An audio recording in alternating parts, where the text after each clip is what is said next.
es esta la primera vez que en el movimiento Pachakutik se presenta una situación que unos califican como discrepancia y otros interpretan como ruptura. Si revisamos rápidamente el pasado político de esta organización, vemos que la participación de algunos de sus integrantes en gobiernos como el de Abdalá Bucaram, Lucio Gutiérrez o Rafael Correa generaron malestares similares a los que hoy se propugnan. Para analizar esta última crisis nos acompaña Lourdes Tibán, ex legisladora de Pachakutik. Lourdes, buenos días. Bienvenida a Contacto Directo. Muy buenos días, ¿cómo está? Qué gusto. El gusto es mío, Lourdes. 9 legisladores señalan que se abren de la bancada de Pachakutik porque le están haciendo el juego al gobierno desde la Asamblea Nacional. Según Leonidas Issa, son 13 los separados. ¿Usted comparte ese criterio? ¿Los legisladores de Pachakutik están con el régimen? A ver, como ex legisladora puedo comentar que no es solamente el problema de Pachakutik.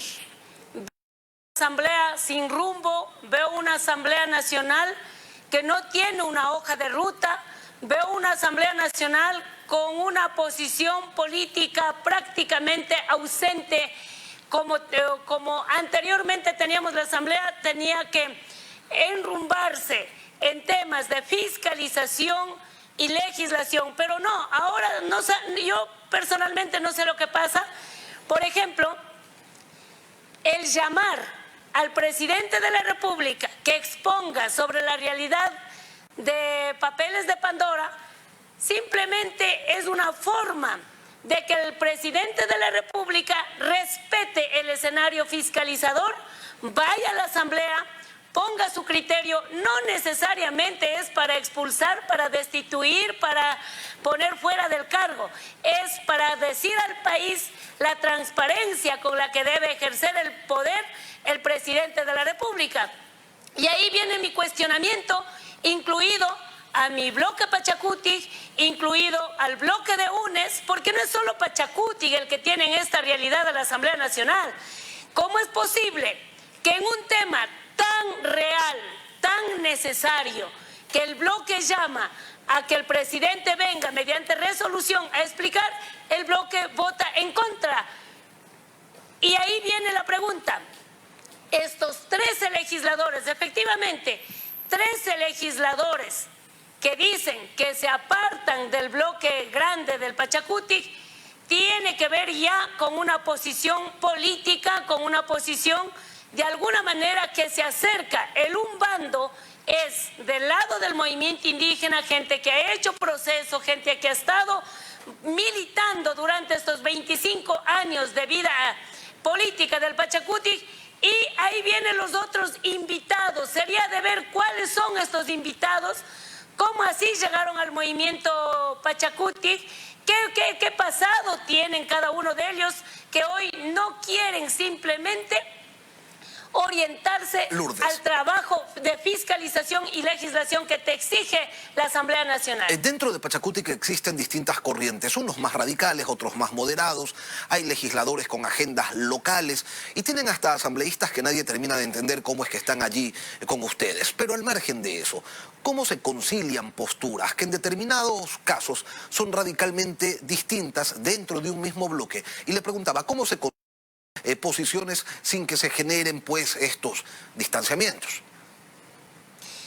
¿Cómo se concilia? Estableciendo una agenda política, una posición política y sobre todo hacia dónde el Pachakutik quiere encaminar las dos funciones principales de la Asamblea Nacional, que es fiscalizar y legislar. En el tema de fiscalización hay una posición política del movimiento Pachakutik que dice cero corrupción, no tolerancia a la corrupción, y ahí la agenda entra. Pues en el tema de fiscalización, yo cuando veo que el bloque, algunos de ellos se abstuvieron en el tema de Pandora, le digo, ¿dónde quedó el postulado de la transparencia, de la honestidad? Y no estamos diciendo con esto que el presidente de la República llega a la Asamblea y va a ser destituido.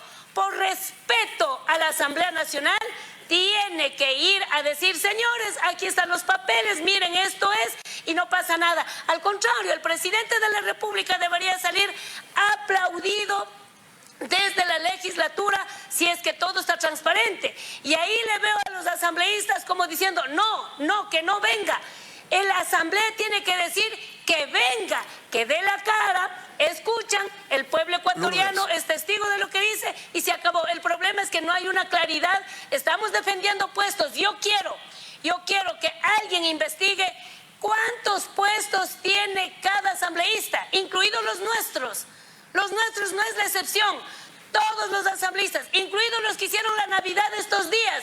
¡Qué bonito! Ahora hay asambleístas que financian Navidad a la Asamblea Nacional. Estuve 8 años en la Asamblea. Nunca hubo una Navidad de los asambleístas. Y ahí hay que ver cuántos cargos tienen los asambleístas que están comenzando a financiar, porque cuando el trabajo es honesto... Usted lo que está diciendo es que el gobierno está comprando legisladores de Pachacuti con cargos públicos. Ahí hay que ver cuántos legisladores, yo solamente le anticipo, cuántos legisladores, creo que nos quedamos sin cabeza en la Asamblea Nacional. Pachacuti es una organización plural, pero no son pocos los conflictos que han tenido en los últimos tiempos. Una de las últimas que les ocurrió fue cuando tuvieron que definir a su candidato a la presidencia de la República. No todos apoyaban a Yacu Pérez, el entonces presidente de la CONAIE, Jaime Vargas, abiertamente respaldaba a Andrés Arauz. ¿Por qué les resulta, le pregunto Lourdes, tan complejo en Pachacuti mantener la unidad? Pero sobre todo, ¿por qué les cuesta tanto? A ver, no son orgánicos los que no quieren ser. Yo toda la vida he discrepado con ciertos líderes del movimiento, pero sigo siendo orgánica. Esa es la diferencia. Ser orgánica significa venir de un proceso, responder a un proceso, entender un proceso. Yo he discrepado con mucha gente, pero soy orgánica, que quede claro. Los otros no quieren ni ser disciplinados, ni ser orgánicos, ni políticamente identificados. Llegaron a utilizar al movimiento de manera que siempre vamos a tener discrepancias. ¿Sabe por qué, Lenin?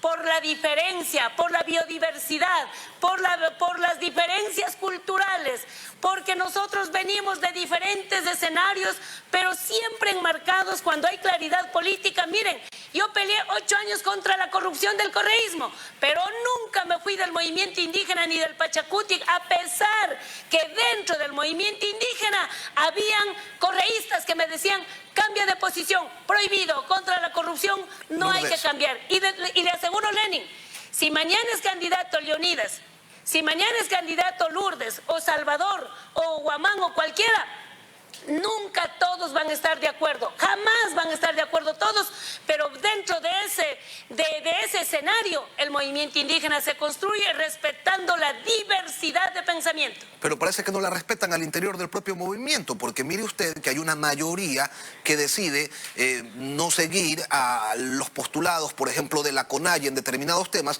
y terminan abriéndose del movimiento. Quizás lo que más llama la atención de este último conflicto es que, habiendo sido Pachacuti una organización que dejó en libertad a su militancia para que vote por quien quiera en la segunda vuelta, ahora un grupo de legisladores quiere que todo el bloque sea antigobiernista.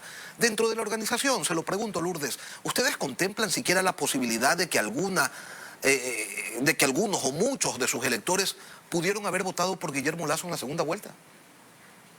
A ver, primero, nadie dejó que hagan lo que les dé la gana en la segunda vuelta. Pachacuti y CONAIE votaron nulo. Caso contrario, tal vez Arauz hubiera estado de presidente. Esa también es la conclusión.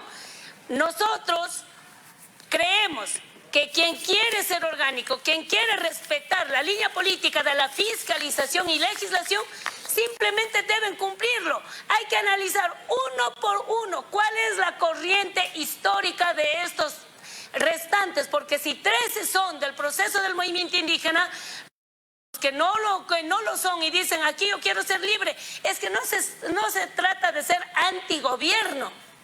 Pueden ser tan gobiernistas, pero que permitan legislar y fiscalizar.